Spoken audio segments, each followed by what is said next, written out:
So in this module, we are going to discuss about deteriorative reactions which takes place in the food during the storage by chemical means such as enzymes and microbiological means by bacteria, fungi and molds. Food deterioration can be defined as the breakdown of food by agents of either microbiological or chemical origin, either directly or indirectly from products of their metabolism. Contamination of packaged food can take place from microbiological, chemical, and physical sources. Microbiological sources can be present in foods prior to packaging or on surface of packaging materials. Hence, the shelf life will depend on their types and numbers. In addition to the hurdles to growth offered by the preservation techniques, chemical sources often enter from enzymes released by microorganisms to catalyze the rate at which food substrates decompose into smaller compounds which can move through a cellular walls of microorganisms. Physical contamination may carry and introduce microorganisms which could cause food deterioration but does not play a role in deterioration. Enzymes are complex globular protein found in living organisms and act as catalyst for speeding up the rate of biochemical reactions. Enzymes are naturally present in foods and can potentially catalyze reactions which could lead to food deterioration. It is usually necessary to inactivate enzymes by denaturing the protein present in food and on packaging surfaces using heat or chemical means to preserve and extend the shelf life of foods. Fruits and vegetables are major sources of enzymes which are associated with food spoilage. Enzymes associated with the deterioration of fruits and vegetables include peroxidase, lipoxygenase, chlorophylase, and catalase. Peroxidase is relatively heat resistant and comprise a mixture of several enzymes of varying heat resistance. Some of this can be inactivated by mild heat treatments, whereas some require severe heat treatment. During the ripening of fruits, the activity of some enzymes, example, pectinesterase and polygalacturanase, increase and subsequently cause a softening of the tissues. Another problem with fruits and vegetables is enzymatic browning, which results from damage or cutting of the surface and exposure to the air. This is due to the action of polyphenol oxidase, which in the presence of air oxidize phenolic constituents to indole quinone polymers. These reactions are undesirable and several methods are used to prevent this type of browning, including the use of citric acid, malic acid, or phosphoric acid to inactivate the enzyme, or alternatively, preventing oxygen from coming into contact with the food by immersion in brine. Packaging the fruit in an atmosphere that excludes air will reduce the extent of the browning reactions but can lead to quality problems and does not provide a viable solution. The term microorganisms includes all small living organisms that are not visible to naked eye. They are found everywhere in the atmosphere, water, soil, plants, and animals. Microorganisms can play a very important role in breaking down organic material. Temperature regulation is the most commonly used method to kill or control the number of microorganisms present within foods and on packaging material surfaces.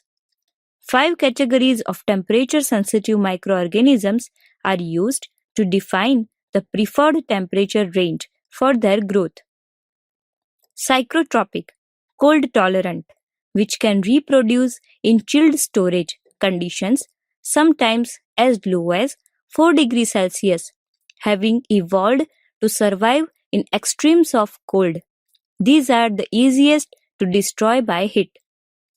Psychrophilic, cold-loving, which have an optimum growth temperature of 20 degrees Celsius. Mesophilic, medium range, which have an optimum growth temperature between 20 and 44 degrees Celsius. These are of greatest concern with packaged foods. Thermophilic, heat-loving, which have an optimum growth temperature between 45 and 60 degrees Celsius.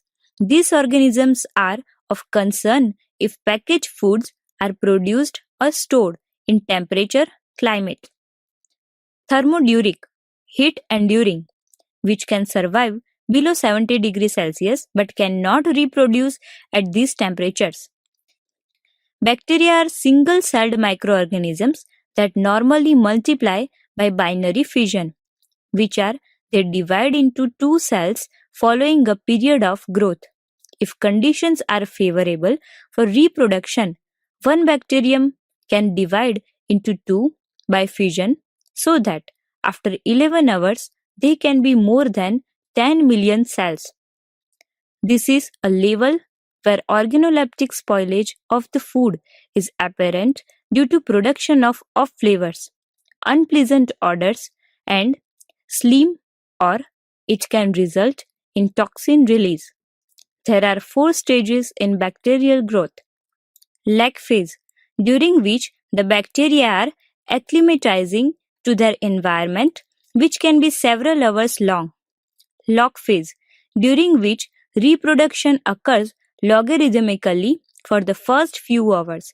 Conditions for growth are ideal during this period. Stationary phase, during which the bacteria's reproduction rate is cancelled by the death rate.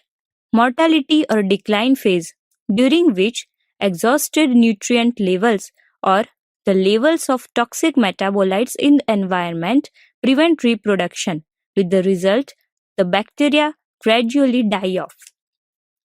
Bacteria require water, protein, carbohydrate, and lipids for growth. In addition, small quantities of vitamins and trace elements are needed to support and catalyze metabolism. Nutrient must be available in soluble form to aid transport through the cytoplasmic cell membrane. Water is essential for bacterial growth because it facilitates the transport of small molecules through the outer cytoplasmic membrane of the bacterial cell via osmotic pressure gradients. Bacteria require a higher level of available water than yeast or molds. At 20% available water, their growth is good, but it is limited when reduced to 10%, and at 5%, there is no bacterial growth.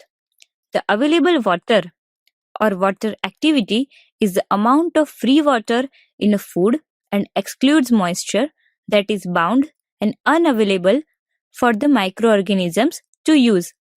Most bacteria cannot grow below n of 0.91 to 0.94. All bacteria need a supply of oxygen to oxidize their food in order to produce energy and for growth. Some bacteria obtain their oxygen directly from the air, aerobic bacteria, whereas others obtain oxygen from their food, anaerobic bacteria. The latter are usually killed when exposed to oxygen from the air. Some bacteria can be facultative anaerobic. They can consume oxygen from the air if present, but can also grow in its absence.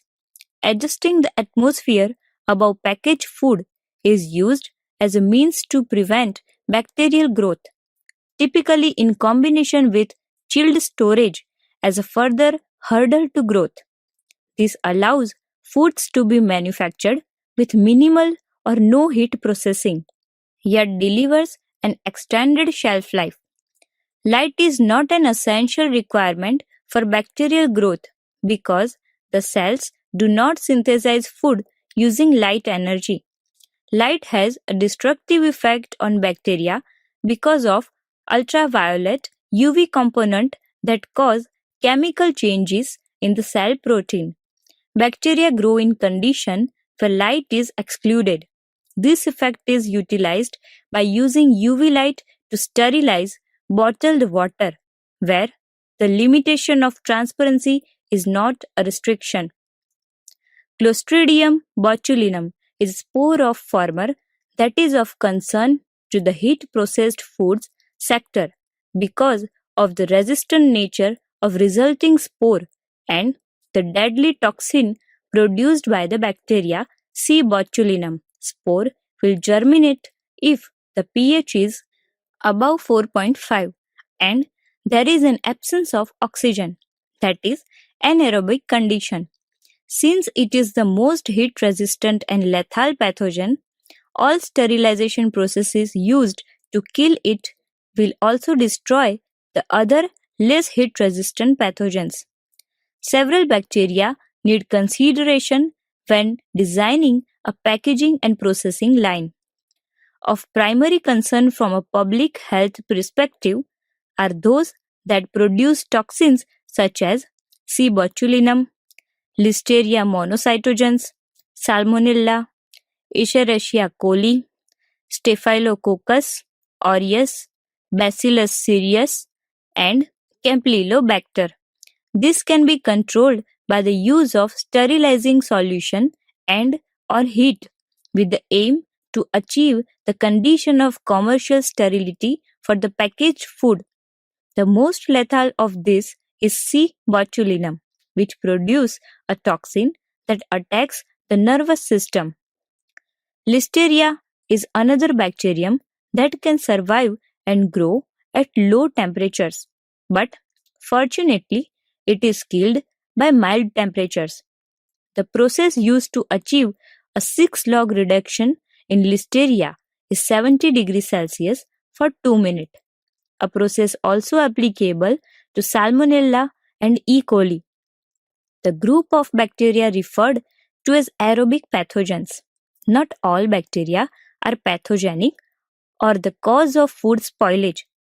Bacteria have been used to beneficial effect in food fermentation and preservation process to extend the shelf life of certain foods. One example that has been exploited for many years is the deliberate introduction of lactic acid bacteria for the fermentation of milk to produce yogurts. Fungi are a group of microorganisms that are found in nature on plants, animals, and human beings. Different species of fungi vary in their structure and method of reproduction. Fungi may be single-celled, round, or oval organisms, or thread-like multi-celled structures. The threads may form a network visible to the naked eye in the form of mold as seen, for example, on foods such as bread and cheese. Fungi are subdivided into yeast and molds. Yeast are single-cell organisms of spherical, elliptical, or cylindrical shape. The size of yeast cells varies considerably. For example, brewer's yeast, Saccharomyces cerevisiae, has a diameter of the order of 2 to 8 micrometer and a length of 3 to 15 micrometer. Some yeast cells of other species may be as large as 100 micrometer. Molds belong to a large category of multi-celled thread-like fungi. Molds attach themselves to their food or substrate using long threads called hyphae. Yeast cells are facultative anaerobic and molds almost exclusively aerobic. In the absence of oxygen, yeast cells break down sugar to alcohol and water, while in the presence of oxygen, sugar is broken down to carbon dioxide and water. The yeast cells normally reproduce by budding, which is an asexual process, although other method of reproduction can also occur. Yeast spores are relatively easy to kill within foods by mild heat or on packaging surfaces by mild heat or sterilizing solution. Molds belong to the large category of multi-celled thread-like fungi. Moles attach themselves to their food or substrate using long threads called hyphae. These are the vegetative part of the mold and grow straight up from the substrate. Like yeast, molds can also multiply by sexual or asexual reproduction. Reproduction is normally by asexual method and results in the production of large number of spores.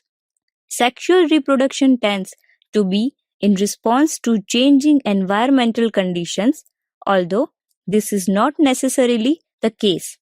Spores produced by sexual reproduction are the most resistant to adverse conditions and, like bacterial spores, can lie dormant for some time. One of the key sources of contamination of exposed packaging materials is from mold spores. This is because the spores are very small and light, are produced in huge numbers, and are designed to be carried by air to new environment. Molds introduced to the package as mold spores are the usual source of post-process contamination of foods. Conditions for the growth of yeast and molds are similar to those for bacteria. They can survive at lower available water level. Therefore, bread is at risk of mold spoilage, but not of spoilage by bacteria, which are unable to grow. Fungi also have a greater resistance to osmotic pressure than bacteria and can grow in many commercial jams and marmalades. Fungi present on packaging surfaces and in food will be killed by the heat processes applied to the packaged food, typically of the order 85 degrees Celsius for 5 minutes, but once the jar is opened, airborne contamination from mold spores can occur. The molds that grow in high sugar conditions do not form toxins, and so the furry growth colonies are unsightly but do not represent a public health risk. Tolerant to high acidity levels, with yeast being able to grow between pH 3 and 7.5 and molds between pH 2 and 8.5. Optimum pH for the growth of fungi tends to be in the pH range 4.5 to 5. Few bacteria can survive these low pH conditions, although spores of early cyclobacillus strains have been reported to exhibit extreme acid and heat tolerance. These bacteria are referred to as acidothermophiles and have caused spoilage problems in fruit juices where the pH can be as low as 3. Generally, fungi are less tolerant to high temperatures than bacteria, an exception being ascospores from molds such as Bysoclemys fulva. To produce a commercially sterile food in which these ascospores are the target organism would require extended heating at temperature above 90 degrees Celsius.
One further category of deterioration worthy of mentioning is that of non-enzymatic browning. An important reaction in food takes place between the sugar constituents and amine type compounds, which results in progressive browning and the development of flavors. An example of foods in which this type of quality deterioration take place is dehydrated foods, especially dried potato and vegetables, fruit juice, both dried and concentrated, and wine. These complex chemical reactions are known as Maillard reaction, named after the French chemist who first investigated the interaction of sugar and amines in 1912. Essentially, the aldehyde groups of the reducing sugar react with the free amino groups of amino acid to form furfuraldehyde, pyruvaldehyde, acetol, diacetyl, hydroxydiacetyl, and other sugar degradation compounds that in turn react with amines to produce melanoid type macromolecules, brown pigments. Despite intensive research into this subject, the only successful way of inhibiting these reactions is by using sulfurous acid and sulfides. The level of sulfur dioxide allowed in food products are strictly controlled by legislation and also by the amount that can be tolerated before the taste become unacceptable. So in this module, we have discussed about different deteriorative reactions takes place in the food during the storage and how to prolong the shelf life of the food. Thank you.